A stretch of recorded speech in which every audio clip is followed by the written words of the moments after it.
Senhor Jesus. Louvado seja o nome do Senhor. Hoje nós vamos falar sobre a gratuidade da salvação. Nós cremos que as bênçãos da salvação cabem gratuitamente a todos por meio do Evangelho. Ou seja, a salvação, ela se estende para toda a humanidade. Desde já, eu quero frisar para você que o inferno, ele não foi feito para o ser humano. O inferno, ele foi feito para o diabo e os seus demônios. Mas nós temos o direito de escolha. Deus concede para nós o livre-arbítrio. Nós temos o direito de escolher se eu quero passar a eternidade no céu ou se eu quero passar a eternidade no inferno. Mas a salvação é para todos. Basta a pessoa crer e pela fé entregar a sua vida a Jesus, reconhecendo que é pecador e não pode salvar a si mesmo.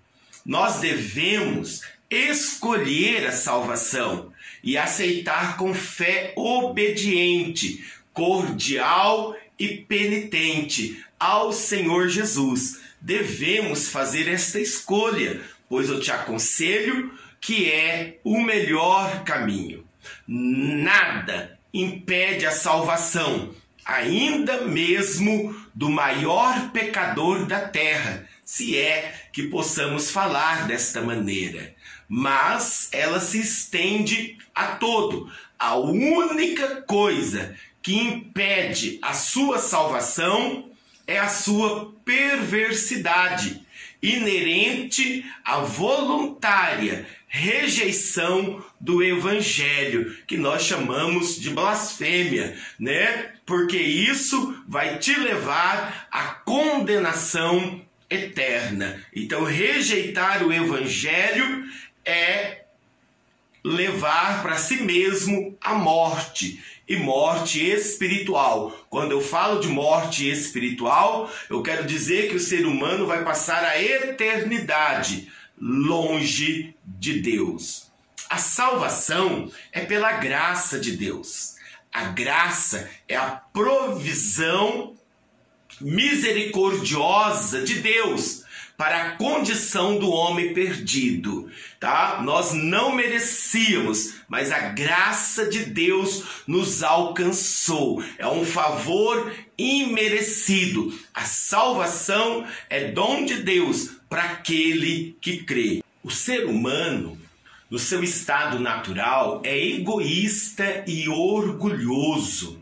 Está na escravidão de Satanás e espiritualmente morto em transgressões e pecado, distante de Deus. O ser humano sem Deus, ele caminha por caminhos devassos, caminhos imorais, caminho que desagradam ao Senhor. Devido a essa natureza pecaminosa, o homem, ele não pode salvar a si mesmo. A salvação não é resultado dos méritos humanos, antes emana de um propósito e iniciativa divina. Ou seja, a salvação, ela estava preparada para toda a humanidade antes mesmo que o mundo existisse. A salvação do pecado é a dádiva de Deus através de Jesus Cristo, condicionada apenas pelo arrependimento em relação a Deus, pela fé em Jesus Cristo e pela entrega incondicional a Ele como Senhor. Então, é pela fé que você alcança, é pela fé que você confessa o senhorio de Cristo Jesus. A salvação que vem através da graça é totalmente pela fé.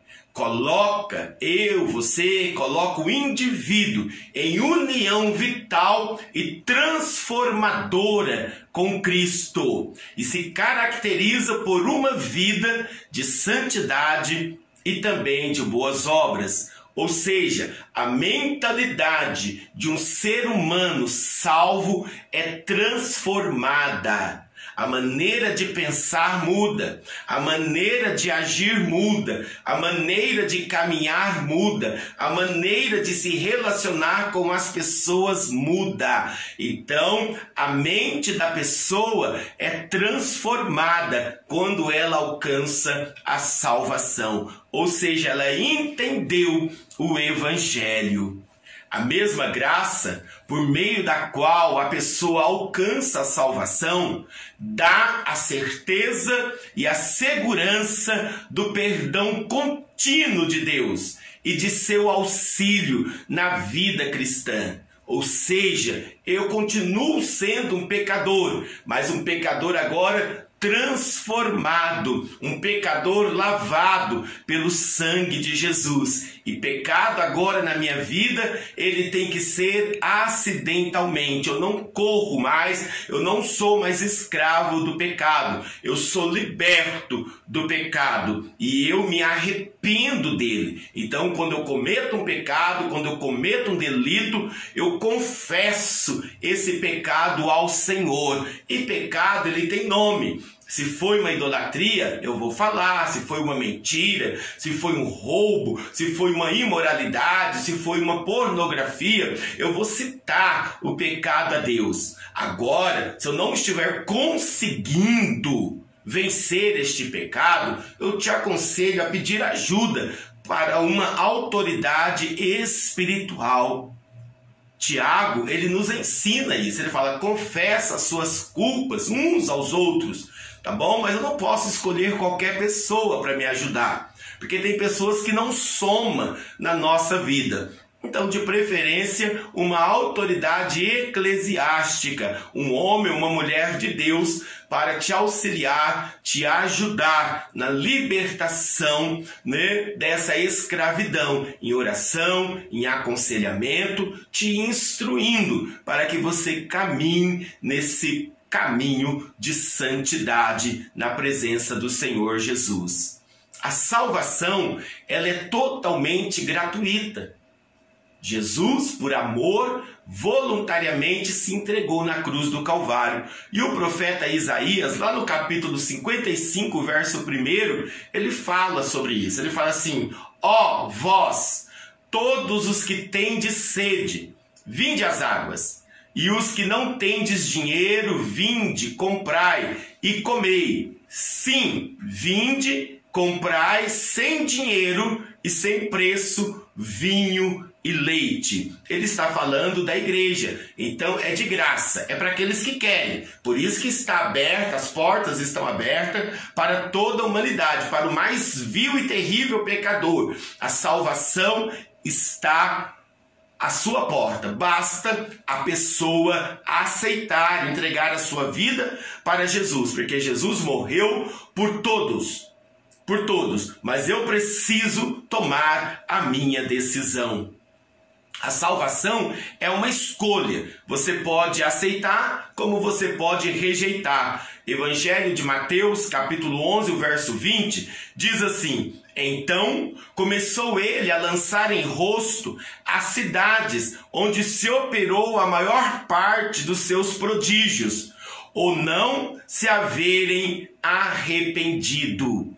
Então teve lugares por onde Jesus Cristo passou em que não houve arrependimento. As pessoas não o aceitaram como Filho de Deus, como Senhor e Salvador. É uma escolha que nós fazemos. A salvação, ela começa de dentro para fora. Não podemos confundir salvação em Cristo Jesus com religiosidade. A religiosidade, a gente coloca uma capa. A gente vai orar, vai cantar, vai ler a Bíblia, carregar a Bíblia, vai frequentar os cultos, mas é uma capa que eu visto. O coração, a mente não foi transformada. Então, como que eu sei que eu sou salvo? Porque eu tive a minha mente transformada. Um dia eu reconheci que sou pecador e que sem Jesus eu não consigo alcançar a salvação. Aí a minha maneira de pensar mudou, a minha maneira de andar mudou, a minha maneira de agir mudou. Então você vai entender.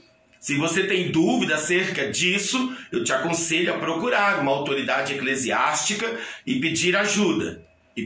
Porque você pode estar apenas com uma capa de religiosidade, apenas com medo de ir para o inferno. E se você não mudar, vai para o inferno. Tá bom? Então tome cuidado. Jesus Cristo morreu para nos salvar.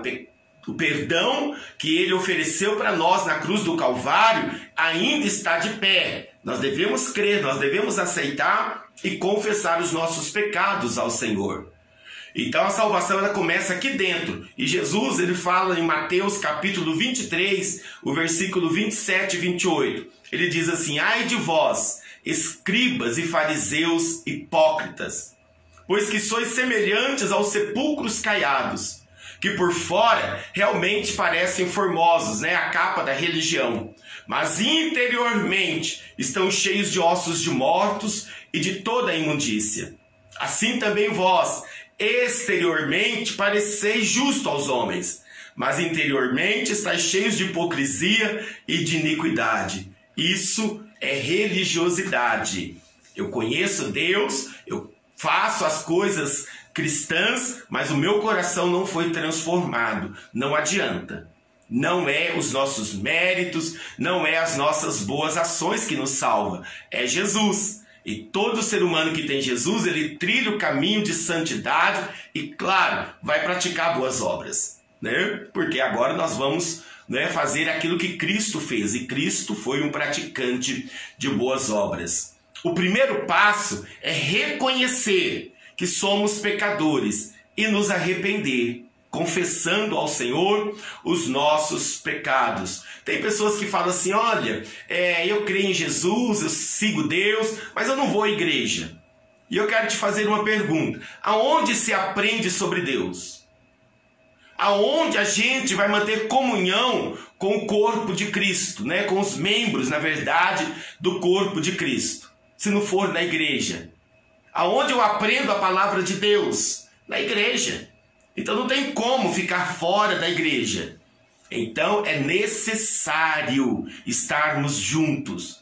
É necessário caminharmos juntos. Ainda que não tenha muitas pessoas. Porque se tiver duas pessoas no mesmo propósito de oração, na presença do Senhor, já se torna uma igreja. Então é necessário a igreja. Não estou falando de quantidade de pessoas. Eu estou falando que é necessário o ajuntamento de pessoas para se formar a igreja, membros do corpo de Cristo. Marcos capítulo 1, verso 15 diz: e dizendo, o tempo está cumprido, e o reino de Deus está próximo, arrependei-vos e crede no Evangelho. Então Jesus nos chama para o arrependimento. É necessário. Eu vou conhecer Jesus, eu vou conhecer Deus através do Evangelho. Então Jesus ele faz o convite para você passar a eternidade com Ele. Você faz ideia do que é a eternidade? Não tem fim. Nós tivemos um começo, mas agora não teremos mais fim. Ou na eternidade com Cristo, ou condenado no inferno, distante de Deus para todo sempre.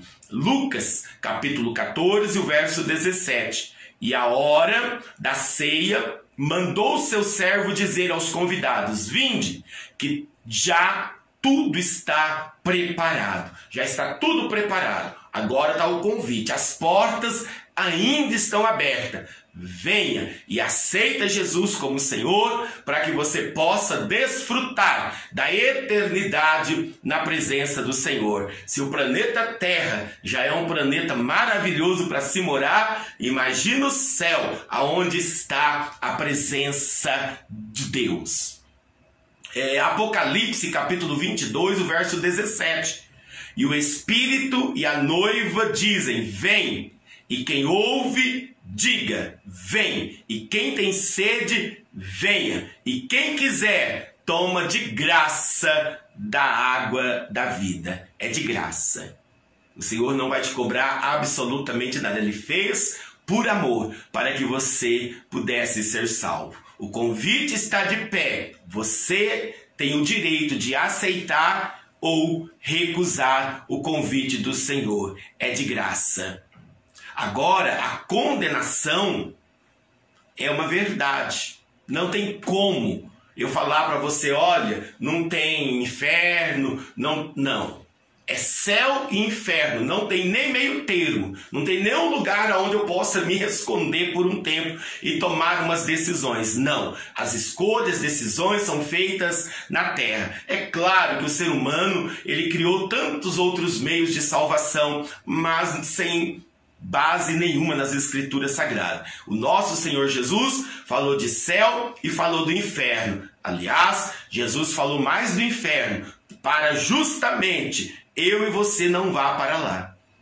Porque é um lugar de terror, é um lugar de sofrimento, de trevas, de dor.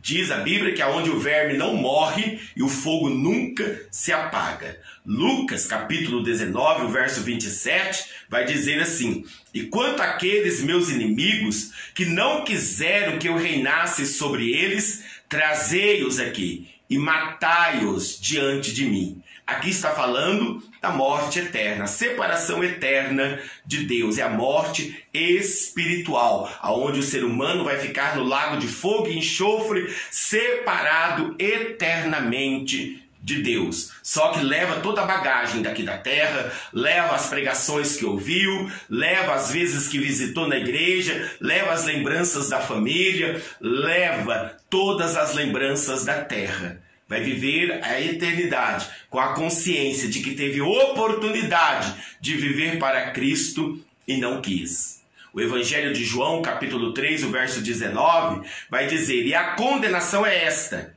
que a luz veio ao mundo, Jesus veio ao mundo, e os homens, o ser humano, amaram mais as trevas do que a luz, porque as suas obras eram más. Então são escolhas.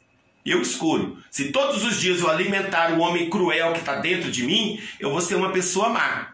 Mas todos os dias eu luto contra a minha carne e alimento o meu lado bom, para que eu seja uma pessoa amável, que perdoa, que cuida, que ajuda. Então são escolhas que nós fazemos. Todo mundo tem dentro de si o lado bom e o lado mau. Aquele que você alimenta é o que prevalece em nós. João capítulo 5, verso 40. E não quereis vir a mim para terdes vida. Então, é escolha. Tem pessoa que não quer. Jesus não vai obrigar. Ele já morreu na cruz. É escolha. Nós temos que tomar a nossa decisão. Atos dos Apóstolos, capítulo 13, o verso 46. Mas Paulo e Barnabé, usando de ousadia, disseram: era mister que a vós se vos pregasse primeiro a palavra de Deus. Mas, visto que a rejeitais e não vos julgais dignos da vida eterna, eis que nos voltamos para os gentios. Então eles pregaram primeiramente para o povo judeu. Eles o rejeitaram. Agora estão pregando para o povo gentil, que não é da nacionalidade judaica. E os gentios abraçaram, o evangelho chegou até nós. Eu aceitei, e você? É necessário fazer a sua escolha. E vem através do evangelho. Eu tenho que crer no evangelho. 2 Tessalonicenses, o capítulo 1, o verso 8. Com labareda de fogo, aqui simbolizando o inferno, tomando vingança dos que não conhecem a Deus e dos que não obedecem ao evangelho de nosso Senhor Jesus Cristo. Então o inferno é um lugar de dor, de sofrimento. Agora o céu é um lugar onde não haverá mais morte, nem dor, nem clamor, nem tristeza, nem choro. Essas coisas são coisas da terra. Céu é céu. Pela fé, você pode aceitar o evangelho e reconhecer o senhorio de Cristo sobre a sua vida. Romanos, capítulo 1, verso 15 a 17, diz assim: e assim quanto está em mim, estou pronto para também vos anunciar o evangelho, a vós que estáis em Roma, porque não me envergonho do evangelho de Cristo, pois é o poder de Deus para a salvação de todo aquele que crê, primeiro do judeu e também do grego, porque nele se descobre a justiça de Deus de fé em fé, como está escrito, mas o justo viverá pela fé. Eu não me envergonho do evangelho de Cristo, pois é o poder de Deus para salvar todo aquele que crê. A porta está aberta, meu irmão. A porta está aberta, minha irmã. O que você está esperando para vir à presença do Senhor Jesus? Romanos, capítulo 16, verso 26. Mas que se manifestou agora e se notificou pelas escrituras dos profetas, segundo o mandamento do Deus eterno, a todas as nações, para a obediência da fé. Então eu creio, agora eu vou obedecer. Por isso que eu falo que tem que ter mudança de mente, de atitude, transformação, renovação na mente, para que eu possa obedecer. E tudo isso é pela fé. Eu escolho obedecer a palavra. Eu escolho obedecer os mandamentos, né? As pessoas perguntam, por que, né, você não faz tal coisa? Por que você não vai em tal lugar? Por que você não frequenta tais ambientes? São escolhas. Eu escolhi viver para Jesus. E eu sei, né, os meus limites. Eu sei o que eu posso suportar e o que eu não posso. Eu sei o que pode estragar a minha fé. Então eu escolho viver para Cristo. Então eu escolho renunciar muitas coisas deste mundo para que eu possa viver uma vida na presença do Senhor. E infelizmente, muitos conhecem a Cristo, muitos conhecem o Evangelho, mas acabam deixando a religiosidade tomar conta. E para finalizarmos, Romanos capítulo 9, o verso 32 diz: por quê?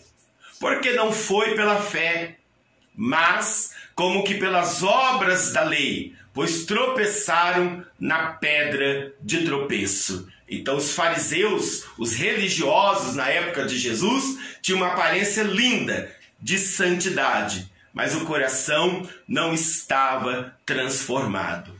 A religiosidade é muito parecida com o cristianismo, mas ela não salva. Jesus Cristo chega a citar no Evangelho de Mateus capítulo 7 que muitos, no juízo final, vai falar para Jesus: Senhor, mas eu não preguei no seu nome, eu não expulsei demônios no seu nome, eu não curei os enfermos no seu nome. E Jesus vai olhar para essas pessoas, né, que hoje se julgam cristãs e vai falar: eu não conheço vocês. Quem são vocês? Eu não conheço. Então a religiosidade, ela confunde. Agora o cristianismo, ele liberta. Conhecereis a verdade e a verdade vos libertará. Que Deus abençoe a sua vida, que Deus abençoe os seus projetos, os seus sonhos, e que você aceite Jesus, se você ainda não o fez, como Senhor e Salvador, e fale: Espírito Santo, eu quero mudança de mente, eu quero mudança de atitude, eu quero buscar as coisas do alto, tudo aquilo que é verdadeiro, tudo aquilo que é honesto, tudo aquilo que é justo, tudo aquilo que é puro, tudo aquilo que é amável, tudo aquilo que é santo, tudo aquilo que há louvor e virtude. Amém? Que Deus te abençoe, em nome de Jesus.